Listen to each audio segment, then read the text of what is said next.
I will be forever the myth. You're the king of kings, Arnold. There's always a pecking order.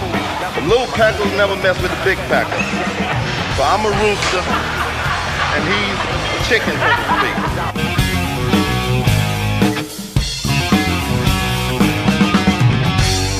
This episode of the Bodybuilding Legends Podcast is brought to you by our sponsors, Old School Labs. All right. Hello, everybody. Welcome to another episode of the Bodybuilding Legends Podcast, where we talk to the legends of bodybuilding, and we also talk about the history of bodybuilding. And I'm your host, John Hansen. And welcome to February. We are now in the month of February for 2020. Today, we are actually going to have an interview. I don't think we've done an interview on the show. We've just been doing recaps and stuff for the last few weeks. Of course, we did our end of the year recap with Jerry Branham, where we went back 30, 40, and 50 years. So 2019 just ended. So we talked about 1969, 1979, and 1989. Those were always fun. And I want to thank Jerry for taking that 3 hours of his life to talk to us about all those subjects from all those years. And then the last 3 weeks, we've done recaps of our 2-year anniversary for the Bodybuilding Legends Podcast. So I had a lot of fun getting some of those old clips from some previous shows from our last 2 years, especially the last year.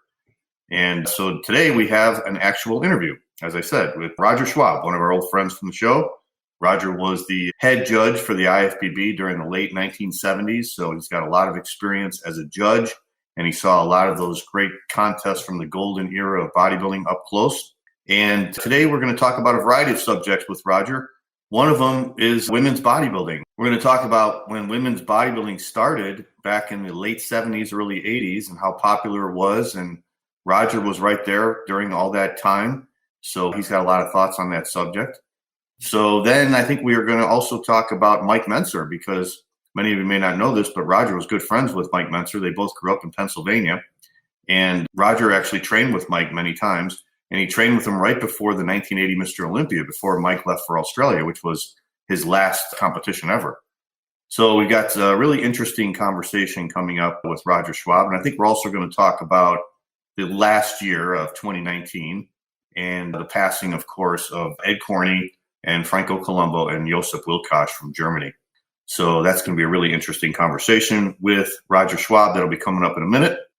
Before we get to that, I want to mention our sponsor, Old School Labs. I've been with Old School Labs for several years now.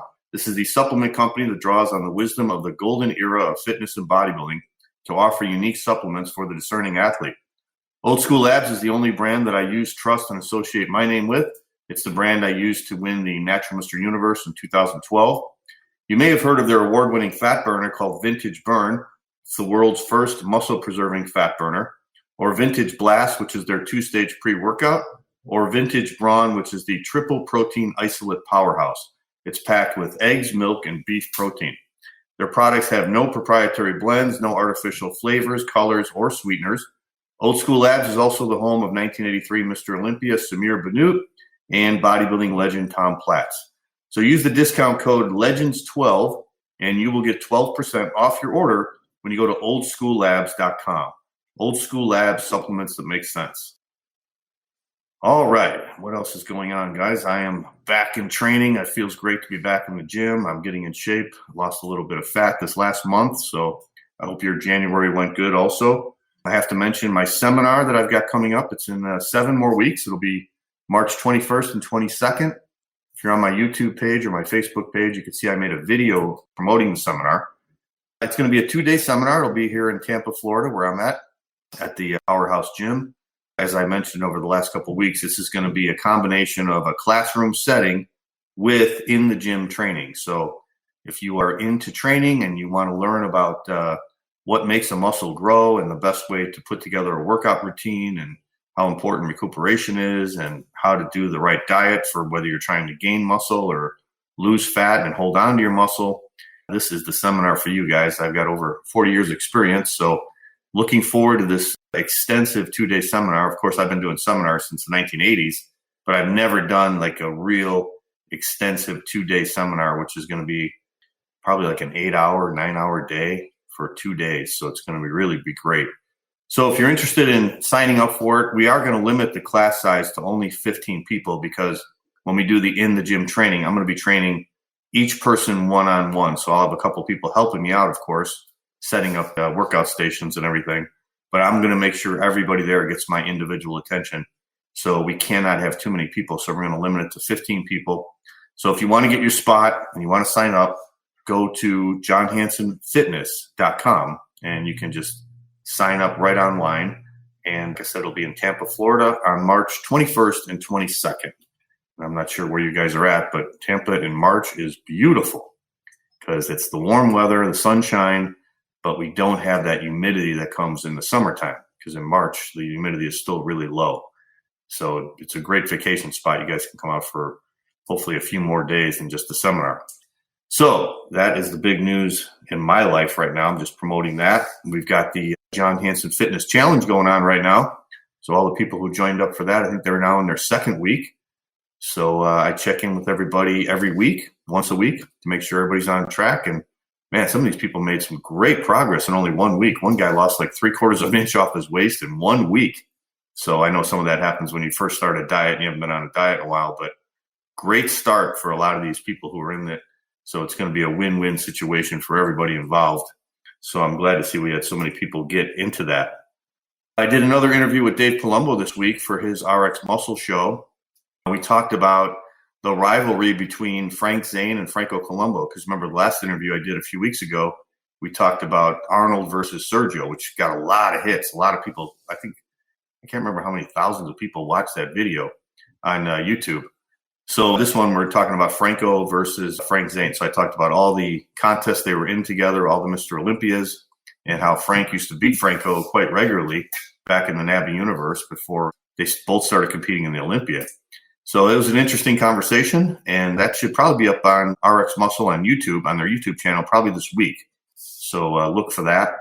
And I was also doing interviews for that desktop bodybuilding, which is also on YouTube. Xavier is the guy who runs that, and he's out of Australia. So we taped a few of those shows, but thought there'd be another one up this week. I thought he was putting them every week, but maybe it'll be next week. So look for that also if you're on YouTube. I got some good interviews coming up next week.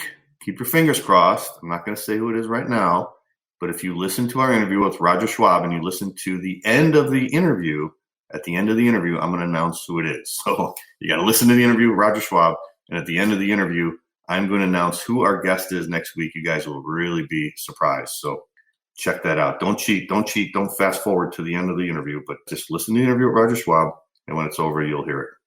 I think that's all I got for opening because we don't have any emails from last week.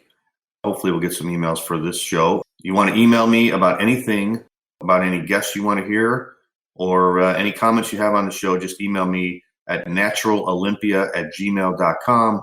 I also have a new article up on our website, which is bodybuildinglegendshow.com, and I've got an article about the very first Mr. Olympia in 1965. And, of course, we've talked about that contest on this show, on this podcast, many, many times. So I wrote a little article about that. So if you go to the website, I don't know if you guys go to the website as well as listening to the podcast, go to the website at bodybuildinglegendshow.com, and we have the article right up there if you want to check that out. I'm going to be posting articles every so often now on the website just to get more people to come to the website. And speaking of websites, like I said, I got my johnhansonfitness.com website up. I've got a whole bunch of programs. I got a few people sign up this last month in January for competitions they're getting ready for. So they sign up for my contest prep program, which lasts anywhere from 16 to 18 weeks. So if you want to sign up for anything, whether it's losing fat, gaining muscle, off-season training, I've even got a program that lasts a whole year. You can work with me for a whole year. Just go to johnhansonfitness.com under programs and check out all the options I got available. All right, so here is our interview with Roger Schwab, where we talk about a variety of subjects, including the beginning of women's bodybuilding and Roger training with Mike Mentzer. Here we go. All right, welcome back to the Bodybuilding Legends Show, and my guest this week is one of my favorite guests, Roger Schwab. And Roger was around during some of the pivotal moments of bodybuilding in the 1970s. He was a head judge at the Mr. Olympia contest in the late 1970s, and he was a head judge at many top IFBB bodybuilding shows, and he was friends to a lot of the top bodybuilders. So I thought we would bring Roger on to start off the new year, 2020. Hey, Roger, how you doing? Hey, John, how are you? Happy New Year. Happy New Year to you. Yeah. It was a tough week last week because you probably saw it on my post on Facebook, but a close friend of mine, Stacy Bentley, passed away. Yeah, I want to talk about that. In her early 60s, and she was the first person I had ever hired at Mainline Nautilus to work for me way back in 1976. Wow. And she was a very close personal friend, and as you know, and as I mentioned, John Balick, who was later the publisher of Iron Man, who trained with us at the time, he could recognize an untrained woman's potential fine lines, and he did. And as I mentioned, he took Stacy out to California, and she trained at Gold's Gym with John and Arnold, all the guys in the mid to late 70s, and she, along with Lisa Lyons, Claudia Wilburn, even Rachel, were the pioneers for women's bodybuilding. And these were great days because they were natural days. And Stacy just had these beautiful lines, natural lines. I don't think she ever took a chemical, bodybuilding chemical in her life. And those were just the days, and I'm just fortunate that I was there at a time when bodybuilding was, if not pure and innocent, nothing in the way that it has transpired today. Right, exactly. So tell me about that. How did you meet Stacy? Did she come in for a job at your gym? Stacy's mom was a restaurateur in Philadelphia, a pretty famous one, as a matter of fact. And Stacy had a couple of brothers who joined my gym right when we opened up. And they dragged Stacy along with them. Stacy, if she was 5'1", that was on tiptoes probably. She was very petite, but she was like, they used to say about, maybe it is a poor analogy, but like John Grimmick used to say about Steve Reeves when he would come all the way to York to train for the 1950 Mr. Universe contest, I believe it was, in England. As soon as Stacy started training, her body changed almost immediately. Wow. And you could see the results happening almost on a day-to-day basis.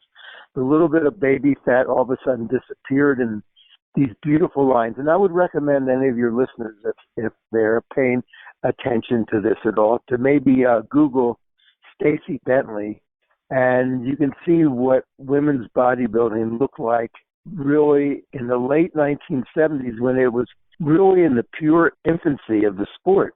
It was really a great time. It was like all of a sudden there was women in the gym who weren't doing cardio. It was women in the gym who were lifting weights, and it was a phenomenon. And even 40 years later, it's still great to see women in the gym pumping iron and lifting weights and realizing that but definitely the best way to transform their body and to get into great shape is not sitting on the bike. It's working out in the gym, men and women together, training in exactly the same way. Right, exactly. Because we all have muscles, right? We all have muscles. Right. Yeah, what's really interesting about those times, Roger, for people who weren't around back then, was how that sport just took off, and it was so popular, and it was covered by the national media, which I think they probably thought it was pretty unique. Obviously, was that women had muscles, because that was never seen before. And if you look at Rachel and Stacy and Lisa Lyon and some of those women back then, they had great bodies, but they certainly weren't really muscular. I mean, I think most of the women today competing are way more muscular.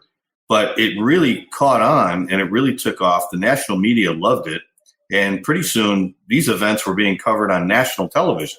It was really amazing, It was definitely amazing. I would say if there was any conflict at all, and since I was a judge at that time in the IFBB, it was how do you judge these women, and particularly right after Rachel. I think women's bodybuilding changed in Las Vegas, and I believe the year was 82 or 83, the year that Bev Francis entered the Miss Olympia contest. And when they did pumping iron too. And then all bets were off. Yeah, because all of a sudden Bev came in with twice as much muscle as anybody else, even Carla Dunlap, way more. And they didn't give it to her; she didn't win, but it really changed the focus. And then I think the gate opened up, and women started to get involved in what my opinion is maybe the darker side. That's not to say that Beth ushered it in. She was just a naturally muscular, extremely muscular woman who really, I thought really looked great. And I got a chance to meet her, and she's a lovely woman. But because that she had this high testosterone level, and she was so much more muscular than the rest of the women, I think it just allowed women, who to get involved and then to take it to the nth degree, where it is, now, or at least a few years ago, before they ended the Miss Olympia contest. I don't know if they're starting it again. I think they are. I think this year they're bringing it back. That'll be interesting to see what the criteria is. Yeah. Well, we could get into a whole discussion about drugs. I mean, we could just say that, in a way, it kind of did ruin the sport of bodybuilding. It created the sport of bodybuilding in a way, but then it kind of ruined it too when it just went too far. And it seems like, I don't know if it's the competitors or the judges or whatever, but they just can't seem to, like, they just keep going for it. And they keep pushing it more and more and more. And it gets to a certain point where it ruins the whole aesthetic of the sport. And that certainly was the case with the women. Yeah, but you're exactly right. And you are so with the men also. It was, when we look back, when did the sport actually really change? And to me, and I'm biased in this. I'm quite a bit older than you, but I look back, looking at the pictures at NABA contests in the late 40s and early 50s, and I'm sure by that time Diana Ball was recognized. At least I think so, because Dr. Ziegler brought it over, I think, around that time. But wow. Okay. The physiques were still, again, you could tell everybody looked different, and you would like or dislike a certain physique, and the lines or the symmetry or the muscularity or the bulk or whatever on different bodybuilders. And that remained the same to me, and the sport was growing and great. And maybe it changed, maybe at the 1980 Olympia contest when there was so much controversy, but there wasn't that much controversy before that. Yeah, maybe Sergio beat Arnold one year, maybe Arnold beat Sergio another year, maybe there was a discrepancy in 72 in Essen, Germany. But in 80, I wasn't there. I could have been there, but I recused myself because I had trained Mike Mentzer previously that summer for the Olympia. But then in 81, of course, with Franco winning. And then, to me, the sport changed a little bit when all of a sudden, out of the blue, you started to see striated glutes on some of the bodybuilders, notably Rich Gaspari. We never saw that when we were younger. Nobody ever even thought about something like that. And to me, that's maybe when the sport really took a turn. And, of course, between 1992 and the 1993 versions of Dorian Yates. Yeah, I just saw an interview with Frank Zane recently, and he was saying that the only time that he can remember where the sport, and at least more in recent times, I guess, where the sport did not reward just size for size's sake was from 1976 to 1983. And that was, 76 was when Franco won and Zane got a real close second. And then 77 through 79, Zane won, and then Arnold and Franco, and then Dickerson and Benute. So it was in those, I guess if you look at those years, those were the years when, I always look at like 1983 as a very interesting year because you had guys who were mass monsters like Bertil Fox and Lee Haney. And then you had guys like Mohamed McAway and Samir Benute and Frank Zane, and they were all in the top 5. So some guy, so the judges were still rewarding symmetry then, and they would pick a guy like Frank Zane over Bertil Fox, which was really interesting. And then it's like that would never happen today. A guy like Mohamed McAway would never beat Bertil Fox. A guy like Frank Zane would never beat Bertil Fox. But when you look at it back then, it was interesting how the judges went because they didn't have all the different divisions like they do today. They don't have classic physique and 212, and It was just, and there was no weight classes. It was all one class and all different types of physiques, like you said. And then the judges had to be good enough to be able to recognize, okay, Frank Zane's got the symmetry. He's a great poser. So we're going to put him ahead of Bertil Fox, who's got way more mass, but he's lacking in certain areas. He doesn't have the symmetry. He doesn't look as good relaxed. And also maybe because they judged all 3 rounds too, you know? Exactly. I think what you're saying could be epitomized in 1980 because there's so many pictures that have come out of that contest. Mm-hmm. And you could see that Arnold was really, he wasn't the Arnold of 1974. I'm sure he would have told you that also. But he was big. I mean, he was tall. I mean, I just saw him less than 6'1". Most of the other competitors were 5'10" or less. And when he stood next to him in the lineup, I mean, he dwarfed them in certain ways. But if you took a look at the muscularity, he certainly wasn't as muscular as Zane or even Dennis Tenorino or Boyer or Roger Walker in that contest, let alone Mike Mentzer and Chris Dickerson. His triceps were thin, his legs were not the same as 1974. But I guess if I was a judge there, which I wasn't, how do you compare a guy who's so much bigger than to Zane?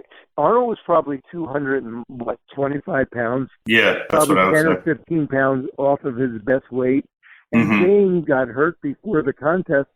He was sharp as a pistol, but he was probably 180 pounds. Now, how do you judge the two of them together? I mean, is it you go for the muscularity? If you do, then Zane comes out on top. But if you come with big muscles and massive muscles, even though he was not at his best, then maybe Arnold. That contest has been talked about ad infinitum, and there's still no agreement about that contest. I guess there never will be, like there won't be in 1981, although it was more obvious in 1981 that Franco probably didn't deserve to win that contest. I've written about that a million times, and so has everybody else. Right. Yeah, getting back to the women, though, talk a little bit about what was so appealing about the women, because if you go back to the days of Rachel and Stacey Bentley, they definitely weren't very muscular. So why do you think the audiences really resonated with that and they really liked what the women had to offer? Way back in the winter of 1976, as you know, a couple of bodybuilders, Arnold, Ed Corney, and Frank Zane, were invited to New York to pose at the Whitney Museum under the concept of bodybuilding as art. And I was there. I had gone with John Balick and Arnold and Ed Corney, and none of them were in shape. I mean, I've written many times that Frank Zane not only looked like he couldn't win Mr. America, didn't look like he would win Mr. Pennsylvania. And less than a year later, he was in the most fantastic shape. They called him the chemist. At the time, I didn't understand why, but he really knew how to dial it in, if you know what I mean. So anyway, the point being that the public didn't need to see these guys in contest condition. They were just, and these guys spoke very well. Zane spoke to these people, and Arnold spoke to these people, and they spoke well. And even the elites in New York and the art community, they appreciated it.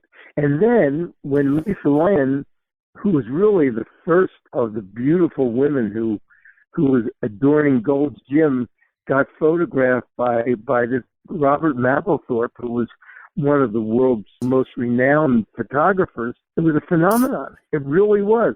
She posed naked in half the pictures, but it was done so tastefully, and not as Lisa Lyon, woman bodybuilder. It was so great that people wanted to look like her. She didn't look like a muscular marvel. She just looked like a woman she had separation in her thighs. You could see her abs, she didn't have long muscle bellies or anything like that. It wasn't like she had round muscles, but she looked great and she was stone gorgeous. And I walked into Gold's Gym in late 1978 and happened to meet her, and she took all the oxygen out of that gym. She looked so good, and she felt so good about herself. Much more so than Stacy ever did, by the way. Stacy always had self-doubt that she could really stand up there with some of these women. She certainly could, but Stacy never had the confidence that Lisa Lyons did, or later Tanya Knight, who's another one of the great ones, or Anya Langer, or the woman whose name escaped me who won Miss Olympia, Kiki Loma. Yeah. I mean, these women really, they look great from what I could see on the surface, felt great about themselves. Probably nobody felt better about themselves than Juliette Bergman, who was just up close, spectacularly gorgeous woman with some of the most full muscle bellies you ever saw on a woman. But nobody would ever say that she was not a feminine, beautiful, magnificent, specimen. She sure was. Some of those women in the 80s, one was Mary Roberts, Claire Furr. They were beautiful, and Claude, and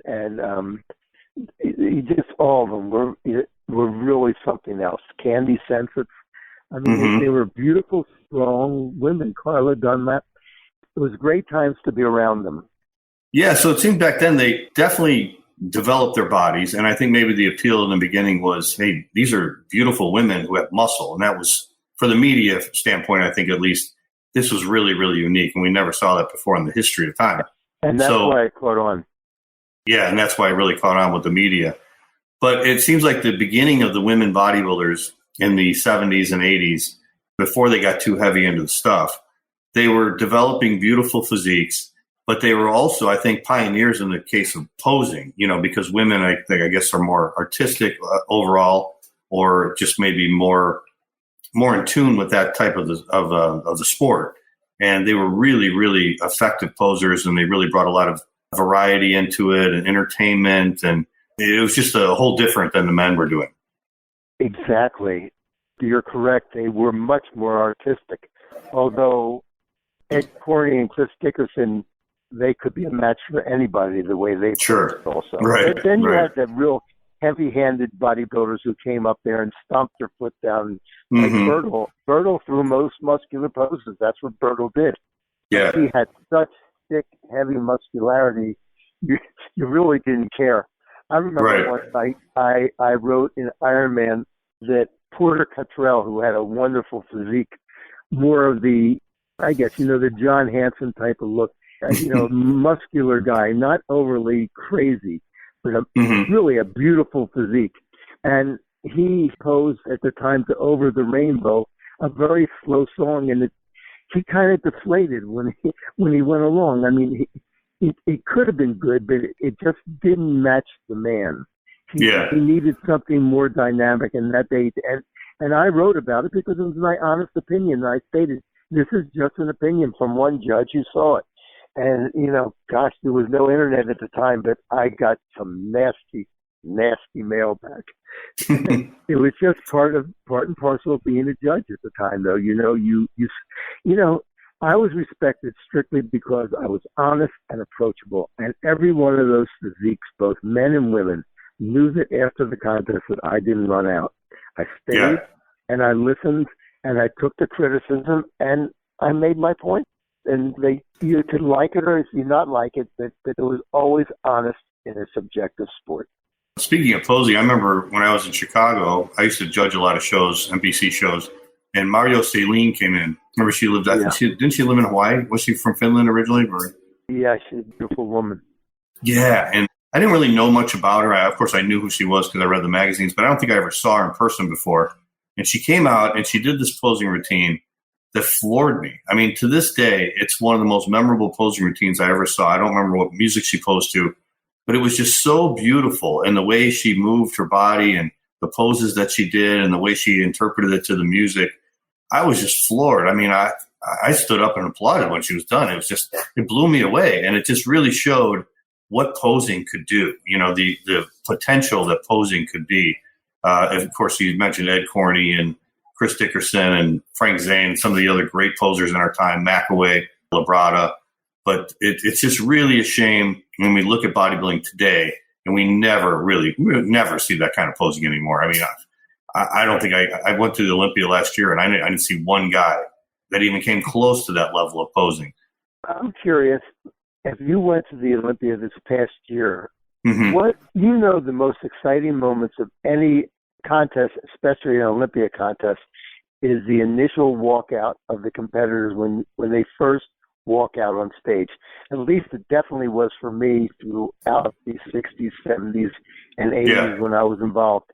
How did it manifest to you this year in comparison to how it used to be back in the golden days? Was it the same anxiety? Was it the same feelings? Was it the same excitement?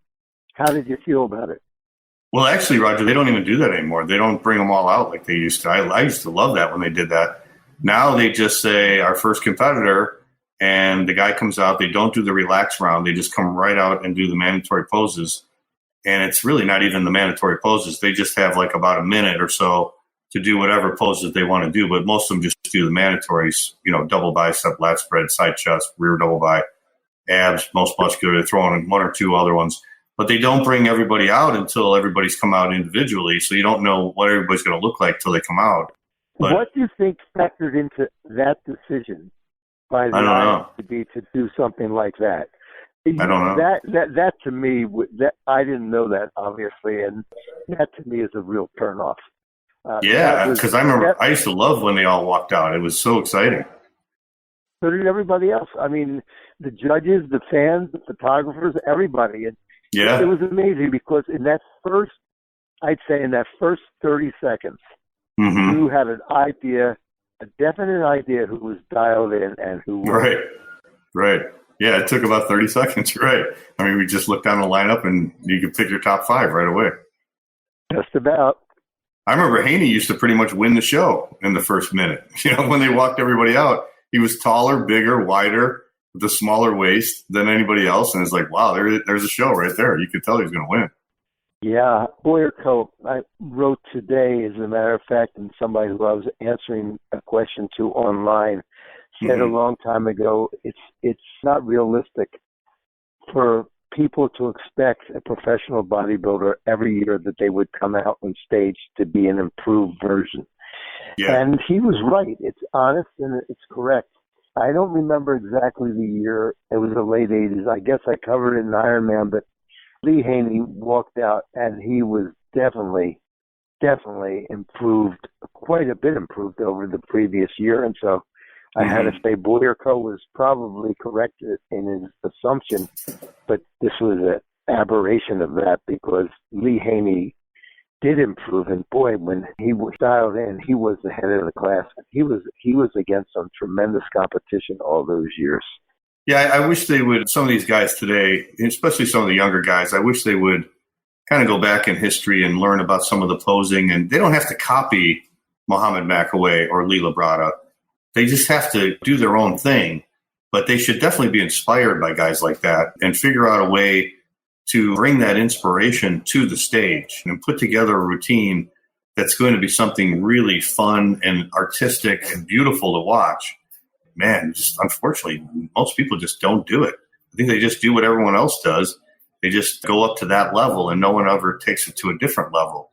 And it's really a shame. I think there's an appreciation in every single sport, baseball, football, basketball, and even transcends down to bodybuilding, that the people who have been involved in that sport, specific sport, always respect the younger guy who knows the history of the sport, which shows their passion, that they're not just up there just to, in a moment in time, they're up there knowing the past and the passion of the sport that they're involved in and are interested enough to care about it more so than just themselves on stage at that specific time. Yeah, whenever I interview Sean Ray, when he talks about his career, when he was younger, as a teenager in early 20s, he knew about the guys that came before him. So he was very much aware of the history. And so I think that's what made him such a great bodybuilder and such a great poser. It must have been frustrating for guys like Sean Ray and Flex Wheeler and Chris Cormier and some of the other really good guys. I don't remember a contest that Sean Ray didn't show up really, really muscular. I mean, he knew how to dial it in. He was sharp. You could always count that he would be in shape on a Vince Taylor. these guys were so good and so much. Kevin LeBron, he never won the Olympia, but God almighty, these guys were so good. They were so muscular at times. And this was really times when you talk about mass monsters. You had Marcus Rule, you had Nasser El-Senbadi, and I mean then there was such a discrepancy or disparity. How do you judge somebody like Nasser opposed to Sean Ray? Really? Right. Even for the most experienced judge. I mean, how do you do it?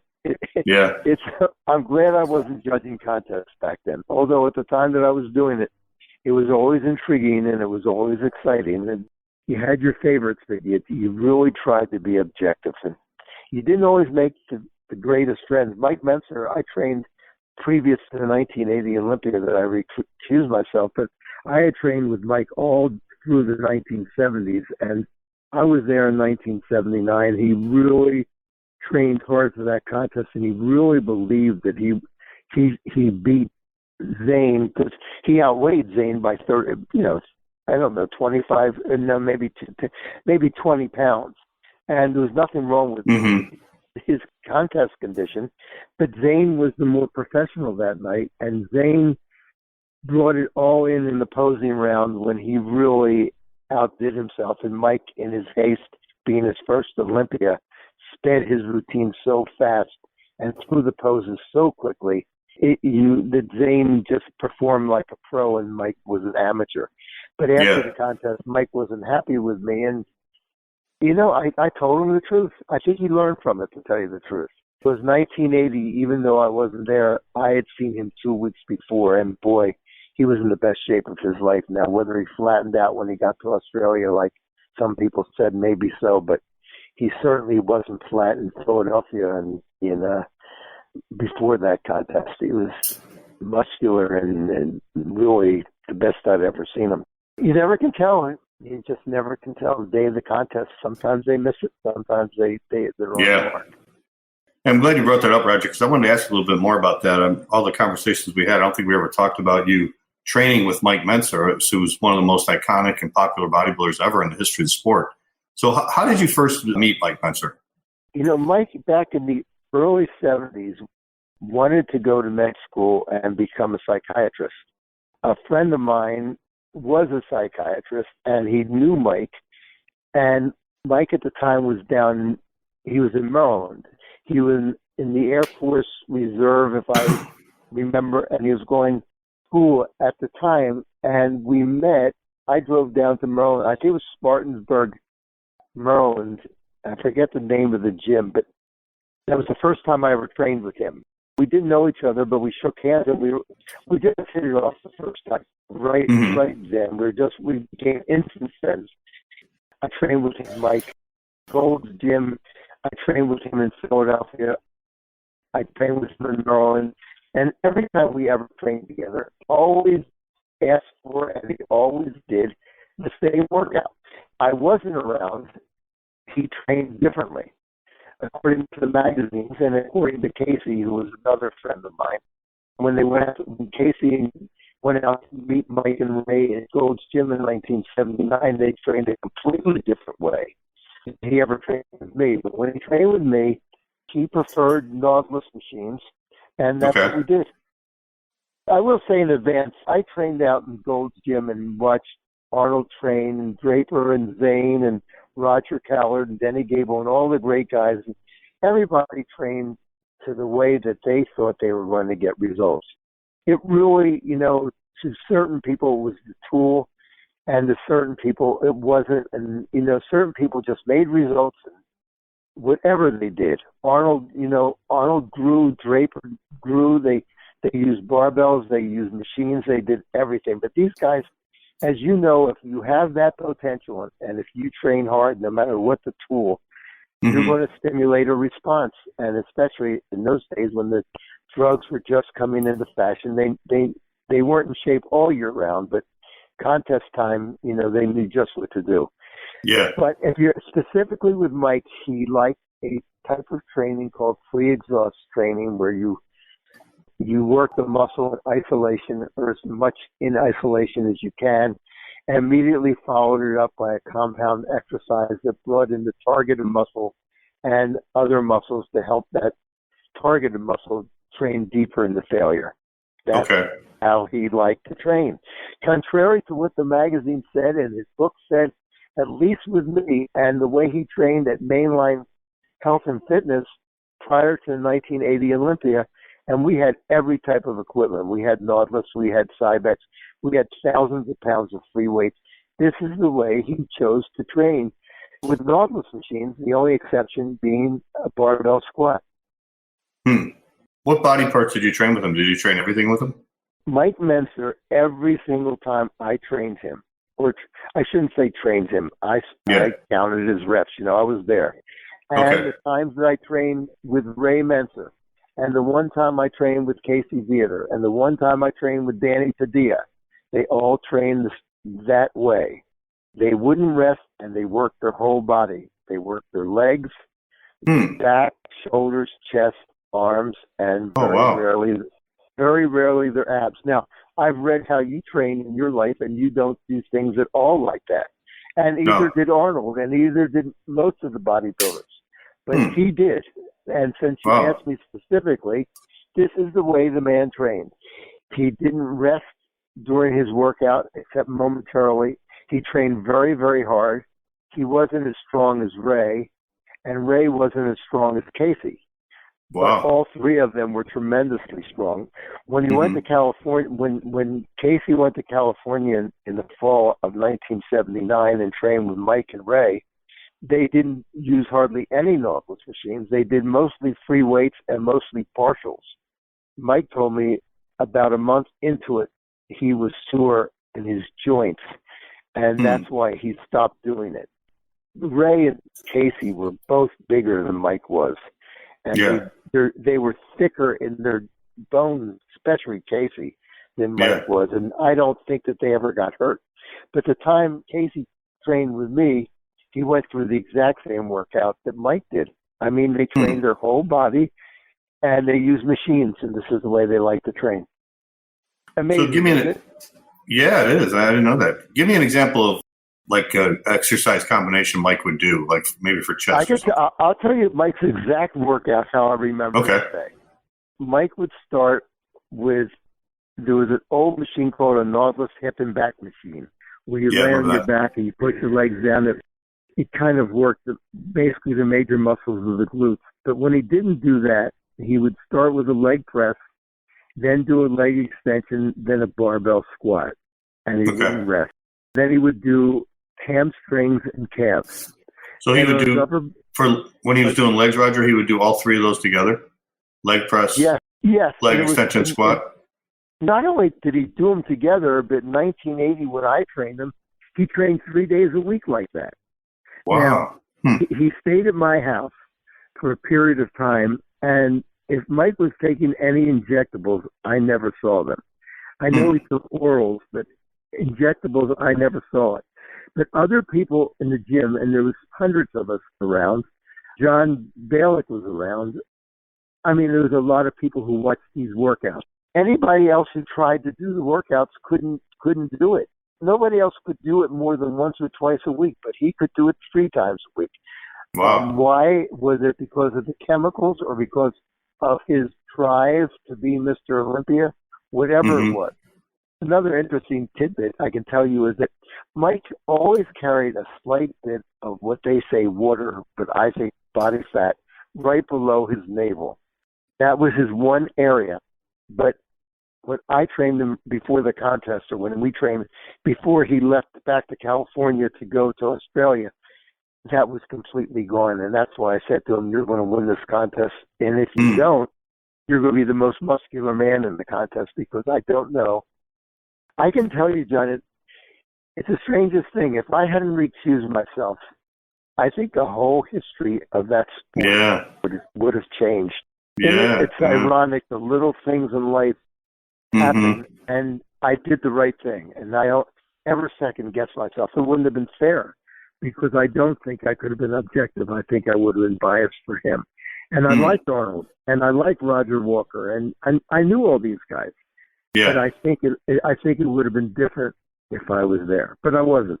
So anyway, then his upper body, he would do a knobless pullover machine followed by a pull down. So theoretically, the pullover isolates the function of the lats, and he would bring his biceps in to do a pull down.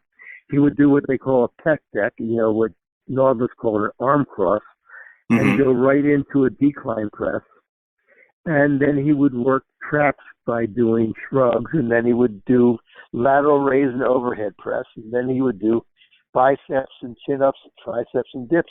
His workout took about 45 minutes, and that's how he would train. Now, how many sets was he doing for each exercise? He would do one. One set. The workout took 45 minutes. I know it's hard to believe, but his intensity was tremendous. This is the way this one man responded. Yeah. It was totally the opposite of Arnold training 6 days a week. Arnold made results 6 days a week. And when I was out in California, so did Callard and so did Denny Gable. They all trained the same way, and they all with the routine. And we would go to the beach after the morning session, and they would come back at night. But it worked for them. And we're all different. We're all different, and we all respond to different things. And there's as much psychology that goes into it as physiology. This is the way he believed he would respond. Was he warming up at all before because I know he trained heavy, so would he just go right into the heavy stuff? He would warm up occasionally doing a set of barbell squats lightly, and for him lightly would be like 225 for about 15 reps. Okay. And then when the workout started, after he had done his leg press and leg extension, he would be so thoroughly warmed up. I remember him using something either 315 or 405 for squats, and they would be about 10 repetitions, and that's how he trained. He would do the extensions, leg press together, and then after that set was over, he would go over and do squats. He would do the leg press before the extension and then squat. Oh, okay. Gotcha. So he called it a double pre-exhaustion. Right. So he did but on all the upper body, he didn't do a compound movement. Like he didn't do a bench press and then a pec deck. He would do the pec deck first. And it was amazing because he would get so much blood in the area in his chest, I remember, that his whole chest would turn red from doing that set of arm crosses or pec deck before he even went into the chest press. And he would pump up so much. And his chest, which was criticized many times as his weak area, never looked weak to me. Maybe on stage it was a different thing in 1980. And I can tell you from the pictures, he looked a little flat, but he didn't look flat when I was with him. I can tell you that. Yeah.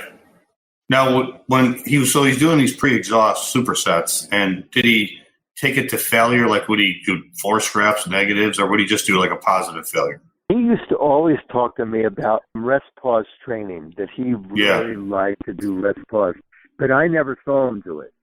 Okay. He would talk about it to me, but I never saw him do it. He would talk about a 4-day split, but I never saw him do it. He would write in his magazines about split routines, and I'm sure he did it, but he never did it with me. I never called the shots, and he certainly never needed to impress me.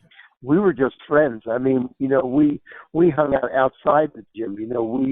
We drank wine together. We went out with 2 different women who were friends with each other. We did a lot of. We didn't all. He didn't ever have to. We were just buddies. Yeah. But this is the way he trained. All I can say to your listeners, this is the way he trained with me. How he trained any place else or with anybody else. He wasn't doing like what Yates would do, where he would do a forced rep or 2 forced reps, and then maybe even negatives after that. I can't say he didn't, but it was the exception rather than the rule. He talked about negatives. He talked about forced reps. I guess if I was around and I saw that he could do another. I don't remember, on occasion I'm sure, but it was not the rule. He trained awfully hard on his own, under my eye.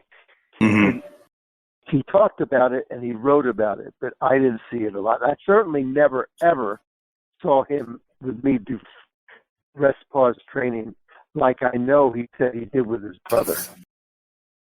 Did you see when him and Casey and Ray were training in '79? Did you watch that? No, I wasn't in California at the time, but I heard it created really a lot of excitement. The three of them can you imagine that? The three of them walking into Gold's to train together. Wow. No, that's unbelievable. Heavy barbell work and partial reps. That's what they did. They did, they did half squats. They did partial presses, rack work. I don't know if they ever did any isometric work, but they did a lot of stuff that some people can tolerate and some people can't. Some people's joints can handle it and some can't. Mike's couldn't after a short period of time. Mm-hmm. Tell me a little bit more how Mike looked before he left for Australia in 1980. Well, I'd say a month before he left, oh my God, he was in the best shape that I'd seen him in. And remember, I had seen him when we met in '72. I was in New York in '75 when I think he took second or third in the America. I was there in '76 when he won the IFBB Mr. America.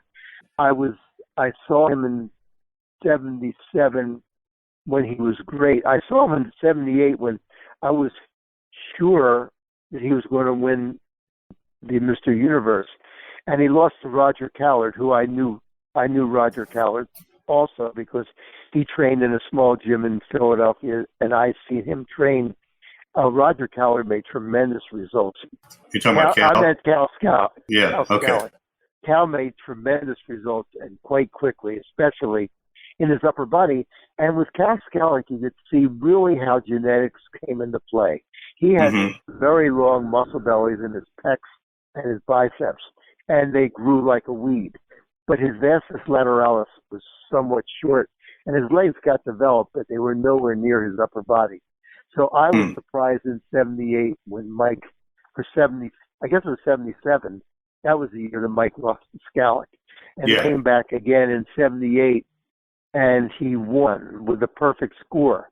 Right. But in my opinion, I thought he was better in '77 when he lost. Oh, really? Well, that's interesting. Yeah, but that's one. I made the mistake. I think I mentioned to you one time of telling Arnold that I thought he looked better in '70. That I thought he was his best in '73, and Arnold let me know in no uncertain terms that he was at his best in 1974. In retrospect, he was certainly correct. Yeah. What did Mike weigh in 1980 before he left for Australia? I'd say Mike probably weighed. We had a scale, but we didn't weigh him. I think that Mike weighed 211 pounds, 210, 211, something like that. Okay. I don't know what did they weigh them in 1980 at the contest? I think they said he weighed 225, but I didn't believe that. That sounded too heavy to me. No, he wasn't that heavy because then he was as heavy as Arnold. Right. And he wasn't. Right. That contest in a way, if there wasn't a discrepancy, would have been called the greatest Mr. Olympia because so many guys were in the fantastic shape that day. If you saw the way Boyerko looked that day, and Dennis Tinerino, and Roger Walker, and Chris Dickerson, and even though Zane was light, he was so sharp. Yeah. I mean, these guys were really, really good that year. The only one who was really off in 1980 was Casey. And he made up for that in 1982 when he almost won the Olympia. Yeah. Wow. Before we go, Roger, I want to talk a little bit about 2019 because we had really a bad year for bodybuilding. We lost Ed Corney, I think, on January 1st of last year. And then we lost Franco in August, shortly after his birthday. And then in the fall, we lost Josip Wilkoch from Germany. So 3 real legends from the 1970s and 1980s. We lost them all in 1 year. Yes, and before that, we lost a lot of other great guys. We lost Mentzer, and we lost Omo Benaziza, and a lot of these guys who I knew and who I judged. And it's really sad. Wilkoch, I know, had been in a kind of depression. I think he had domestic issues. I think he had been sad for quite a while. Franco really surprised me because Franco always seemed to be, really in shape and Yeah. He had that joie de vivre, that joy of life that he could live forever. And Corny, I think, had been ill for a while, so that didn't take me by surprise. It does touch you a little bit when you're involved for so many years to see so many of the guys you knew starting to pass away, and it's very, very sad. I think if you would ever get Peter McGuff on your show, he was around for a long period of time and really saw so many contests. He's the fountain of information about bodybuilding. And there's another guy named Bill Hinburn who's so bright, and he's sort of a historian of the sport, and Steve Winterstrom. They were around when I was around, and they knew all these guys too, and I'm sure it probably touched all of them personally, John Balick being another one. Just great guys who could really talk about this all day long, just like I could. Yeah. Well, we had a sad year, and I hope 2020 is a little bit easier on the guys we learned to love in our sport. Yeah, well, we had Young last year when we did that tribute for Ed Corney, and that was sad because I saw Corney at his best, and we both did in 1977 when he got that standing ovation, and Mr. Olympia got third place. And we saw him many years after that, and you saw him probably before that also. But Franco really surprised me, and that I was really sad. And I think a lot of people were. I talked to Jerry Branham after Franco passed away, and it was just such a shock. I remember when I saw it on Facebook, I couldn't even believe it.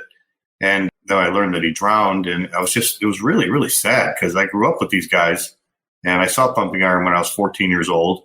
And of course, Franco was a big part of that movie, and I saw him win the 81 Olympia. Of course, you see him all the time at the Arnold Classic.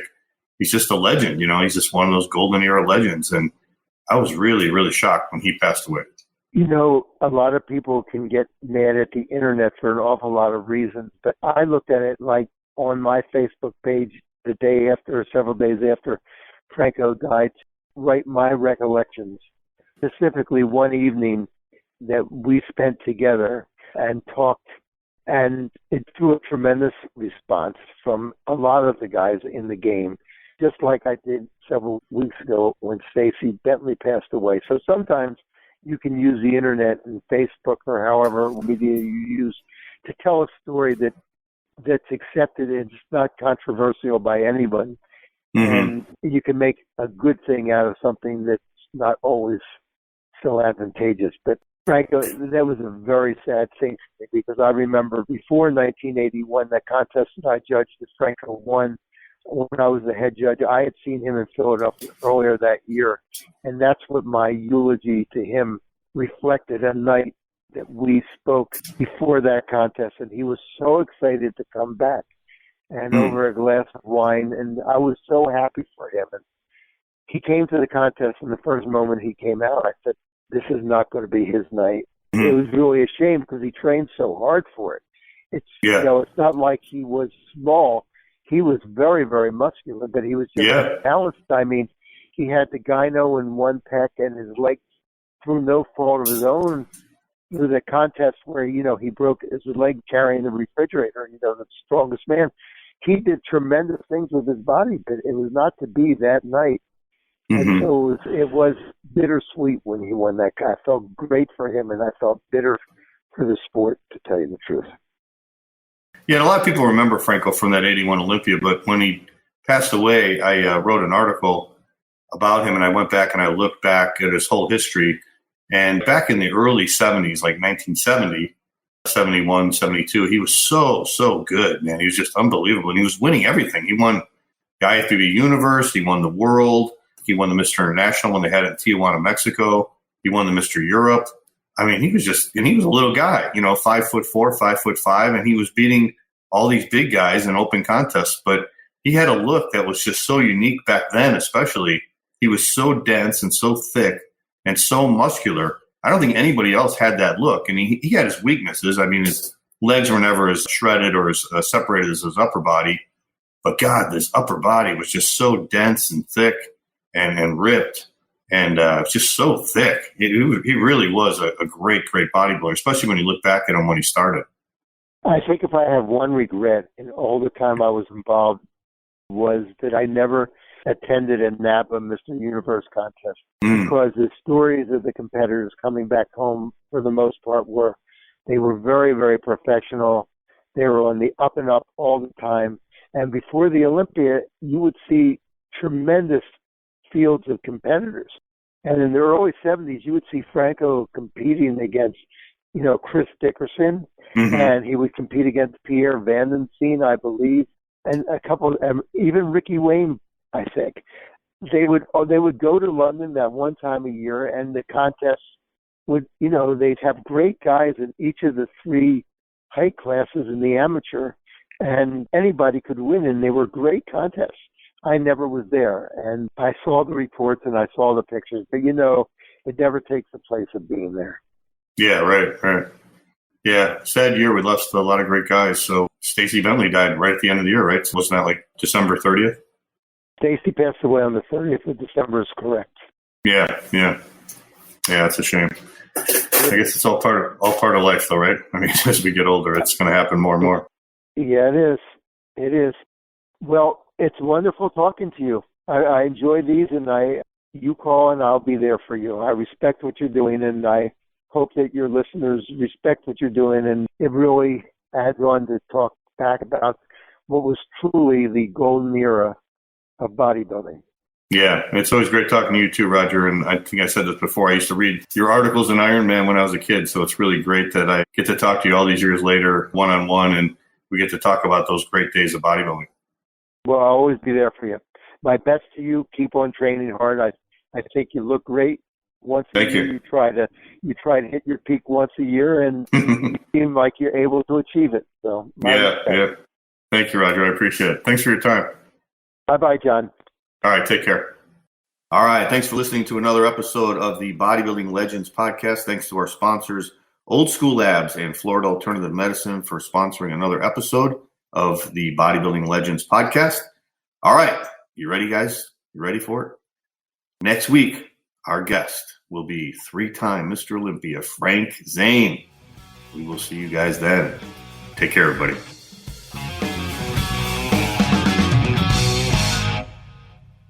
So what's the best way to build muscle? Do you train heavy like a powerlifter, or do you use light weights and pump out the high reps? Do you train to failure using forced reps and drop sets, or do you use a slow, progressive resistance system? My name is John Hansen. I'm a three-time Natural Mr. Universe and the first Natural Mr. Olympia winner, and I have over 40 years of experience in training and competition experience. And for the first time ever, I'm going to reveal all my secrets in a 2-day seminar that's going to take place on March 21st and 22nd in Tampa, Florida. This 2-day seminar will consist of both a classroom setting and hands-on instruction in the gym. This seminar, I'm going to discuss many topics, including the science of building muscle, what actually makes a muscle grow, the different muscle fiber types, how to incorporate all this into your workout. I'm going to discuss how to build the body in accordance with the principles of muscle mass, symmetry, proportion, and shape. You're going to learn how to overcome stubborn body parts, how to use goals and visualization to help you build your physique, the difference between intensity versus volume, and the best exercises to use to build the maximum amount of muscle mass possible. I'm also going to discuss the complex subject of nutrition, including eating the proper amount of macronutrients, fueling your muscles for the workouts and for recuperation, and the best supplements to use. I'll also talk about how to get ripped and keep your muscle mass at any age. And don't forget the one-on-one instruction in the gym. This part of the seminar alone will save you years of trial and error. I'm going to go over all the important muscle building exercises and instruct each member of the seminar on how to properly perform them for the maximum benefit. So if you're ready for a 2-day bodybuilding seminar that's going to save you years of trial and error, come out to Tampa, Florida, March 21st, 22nd. Go to my website, johnhansenfitness.com, and sign up today. Remember, we're only taking 15 people at this seminar, so don't delay. Sign up today. johnhansenfitness.com, right here in beautiful Tampa, Florida. I'll see you there.